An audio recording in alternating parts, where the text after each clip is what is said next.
নতুন খেয়ার কিনে বাবা গরু খাওয়া বাদ দিয়ে খালি নষ্ট করে।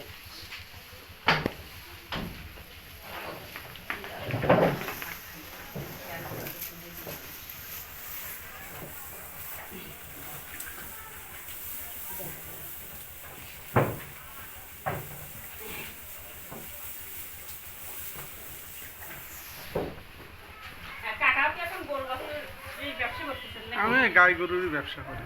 করতেছেন? হ্যাঁ।